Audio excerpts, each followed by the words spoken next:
Yo l'équipe, bon, on va faire court, cette vidéo est sponsorisée par personne, donc on va rentrer tout de suite dans le vif du sujet. C'est pas une analyse comme d'habitude, on change un petit peu de format. Aujourd'hui, je vous emmène avec moi à la salle, on va kiffer. Et je vais vous donner quelques petits trucs que j'ai constatés sur le combat de Chimaev contre Strickland. C'est pas une analyse, mais j'ai eu plein de questions comme pourquoi il a emmené si facilement Du Plessis au sol et stabilisé et pas Strickland, des trucs du genre, la montée de catégorie. Et on va le voir à la salle, bonne ambiance. Bon, on est à la salle. Je voulais revenir sur ce combat Chimaev contre Du Plessis et pas dans une analyse profonde, mais juste sur certains points à éclaircir. Il y a une question que beaucoup de gens se posent. Pourquoi et comment Chimaev a réussi à emmener Dricus Du Plessis, qui est un lutteur, pendant 5 fois 5 minutes, et comment il a réussi à le conserver, c'est un point sur lequel on va revenir tout à l'heure. Et pourquoi il n'a pas réussi à faire la même chose avec Strickland, qui n'est pas, je vais dire, je vais me permettre de dire, hein, un aussi bon lutteur que Du Plessis. Dricus, c'est un gars qui a une lutte très solide. C'est le gars justement qui a gagné 11 combats par soumission. C'est le genre de type que tu vas appréhender en lutte. C'est lui qui va t'emmener au sol. Est-ce que dans sa carrière, Dricus Du Plessis a travaillé pour se relever de manière spécifique face à un lutteur? Je pense pas. Je pense qu'il travaille la lutte sous tous ses angles et qu'il est bon à peu près sous tous les angles qui concernent la discipline de la lutte. Strickland, c'est un striker.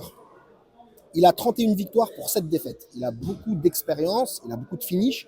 Et c'est un gars qui fait parler son striking. Okay, à partir de là, ça nous laisse penser, ça nous laisse comprendre que c'est un gars qui ne se fait pas scotcher au sol. Et ça, on a pu le constater d'ailleurs. C'est un gars qui, tout au long de sa carrière, je pense, hein, c'est ma théorie, a travaillé spécifiquement pour se relever. D'accord? C'est-à-dire qu'il n'a pas la même approche que Dricus Du Plessis.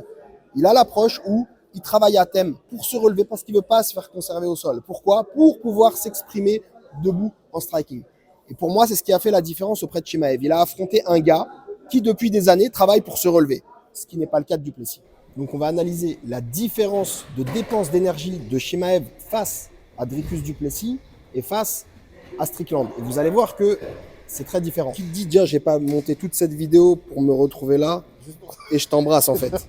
Là, on est dans une configuration où Chimaev s'est retrouvé face à Dricus Du Plessis. On est dans une position très inconfortable pour mon adversaire. D'accord, je vais essayer de vulgariser pour les gens qui ne connaissent pas. Là, je vais isoler un bras avec mes jambes. Son autre bras est contre moi, il est dans l'incapacité de s'en servir. Et j'ai une main qui est libre, donc pour frapper. Il n'a pas fait vraiment beaucoup de dégâts, mais il était dans cette position-là. Moi, là où je voudrais revenir sur cette position pour mieux la comprendre, c'est que là, déjà, je consomme très peu d'énergie. Okay, parce que mon adversaire, en termes d'amplitude, a très peu de choses à me proposer. Okay, et en plus, Chimaev est très puissant, il a des très bons contrôles, donc il ne peut pas bouger. Ici, je peux me permettre d'occasionner des petits dégâts et de prendre du temps de récupération. Ce qui fait que quand je vais avoir 1 minute de repos et que je vais repartir, je vais avoir une patate de ouf pour réengager mon round. Cette patate, il va la mettre un laps de temps juste pour l'emmener au sol. Donc il aime bien cette position où il se retrouve, et on a pu le voir face à Du Plessis. Je crois même qu'on l'avait découvert, hein, cette position de la part de Chimaev avec Dricus. Et à partir de là, il va prendre du temps. Il aime bien une autre position aussi.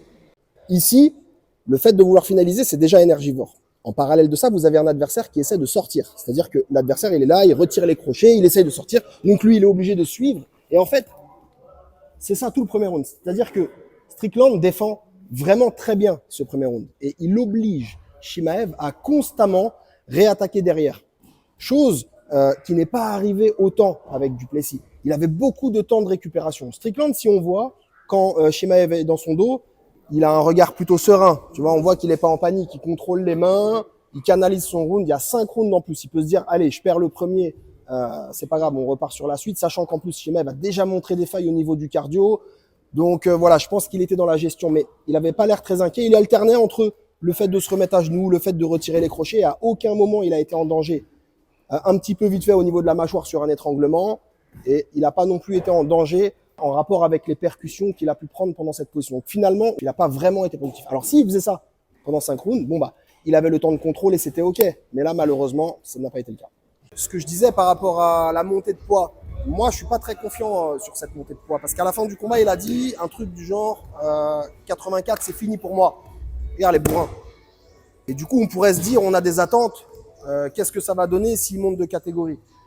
Mais on s'est déjà posé la question. Il a déjà eu ce cas de figure où justement, il était dans la catégorie inférieure et il a voulu monter. Au final, on a encore des attentes, donc j'y crois peu. Il va affronter des gars qui sont encore plus puissants, qui ont l'habitude de combattre dans cette catégorie. Donc j'ai pas envie d'avoir des attentes concernant cette potentielle montée de poids.